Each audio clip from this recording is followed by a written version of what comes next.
guys, what's up? It's Angela, and thank you for joining the Exodus Group, our YouTube channel. So make sure you subscribe and share if this information is something that touches your spirit and your heart.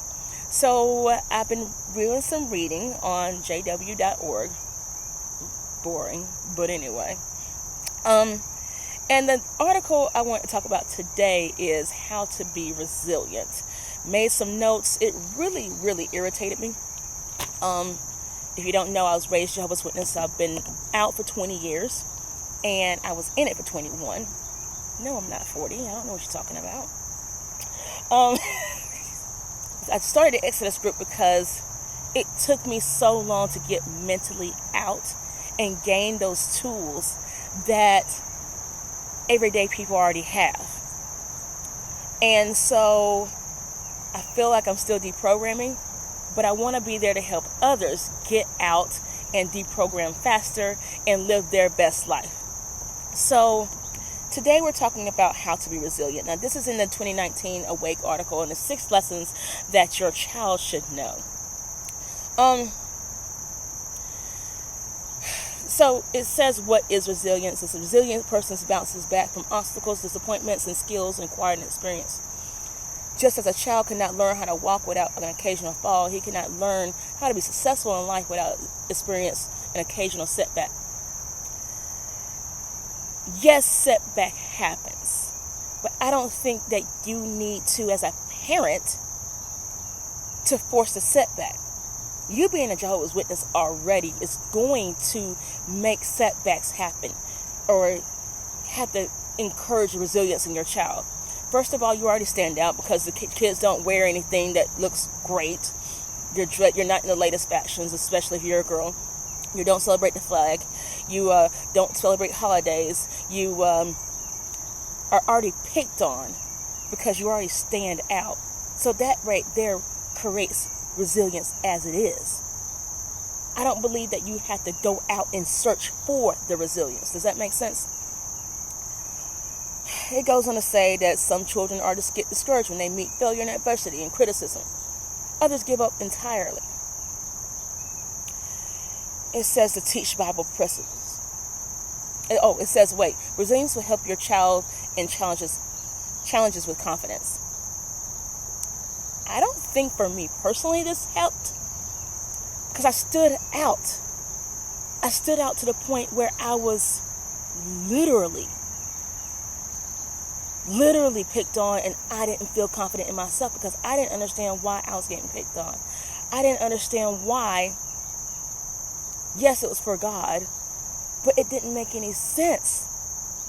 Why can't I just wear what the kids are wearing? It never made any sense to me on why I had to stand out just because Jehovah loves me. Jehovah loves them. God loves them. They're still living a successful life. So why does it make a difference on what I wear to school, or if I eat the birthday cake, or the Valentine's Day, or accept the Valentine's Day gift that someone else gave me because, hey, they got 25 for everybody in school?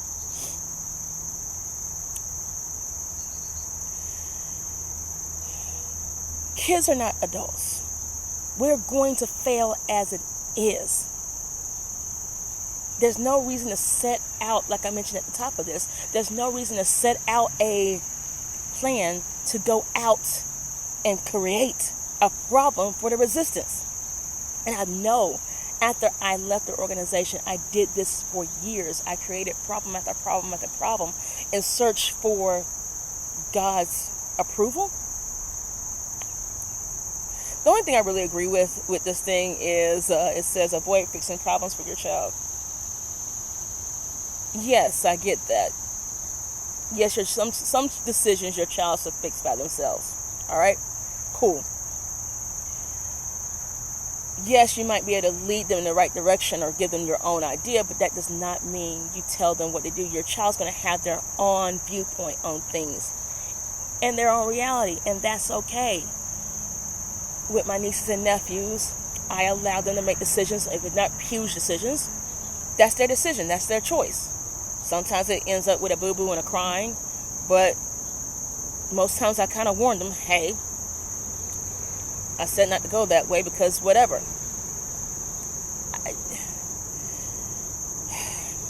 But this is where it gets this is where it really made me mad. It says, when your child receives constructive criticism. Now, here we go. Proverbs 19:20. Listen to Bible counsel in order to become wise in your future. I'm going to read this verbatim. Constructive criticism is not bullying. It is a guidance that addresses the action or attitude that needs to be changed. Why does this attitude need to be changed? Does it not agree with your attitude? Yours. There are a million different opinions and a million different objectives out there. Just because an attitude or action you don't agree with it, doesn't mean that it's wrong. That's the limiting belief that I believe that Jehovah's Witnesses do not see. There are a million different religions out there. There are a million different, and each one, it might tune into you. It might tune into somebody else, but that doesn't mean that you're wrong for believing in that thing. We can also agree to disagree, which is fine. So this is where they're trying to teach you that, listen to what the elders say and listen to what we say. And your opinion doesn't matter. When you teach your child to accept correction, both of you are spared much grief.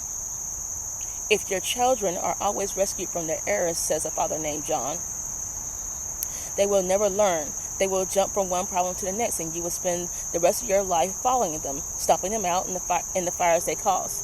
That makes a life miserable for both the parent and child. I agree with that, but some parents like to do that, and that makes the parent feel happy. I'm not one of them, but hey, I know parents that do that. How you help your child benefit from constructive criticism. When your child receives it, whether it's school or anywhere else, resist the urge to say correction is unfair. Instead, you could ask, why do you think the correction was given? How can you improve? What can you do next time? I really do believe they're really grooming you, or grooming the kids now, to receive the elders' corrective criticism. Now remember, elders are just men that don't know anything and just refer to the Bible for everything or whatever. They're not counselors, they're not child therapists. They don't even know your child if it's not their father. They're busy trying to raise children in 2019, 2020 with 1950s energy, and that doesn't make any sense. So they're really trying to get you to accept the counsel and go with what their flow is, go in what direction they want you to go in, and that's just not right. That leads you to not critically think for yourself. That leads you to always doubt yourself because you're always looking for someone else to show you the way. That leads for an adult to not know how to make decisions for themselves. It took me years to learn how to make the decision for myself and not ask anybody else was it the right thing for me to do. It took me years.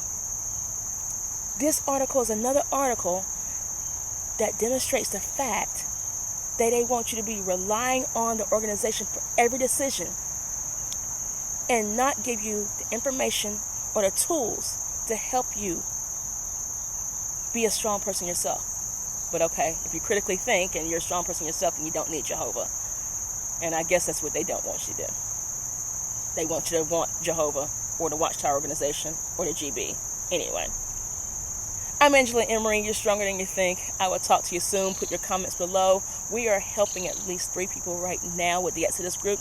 We're accepting your donations on PayPal, Patreon, and also you can also support us on Poshmark. We have a couple of things for sale.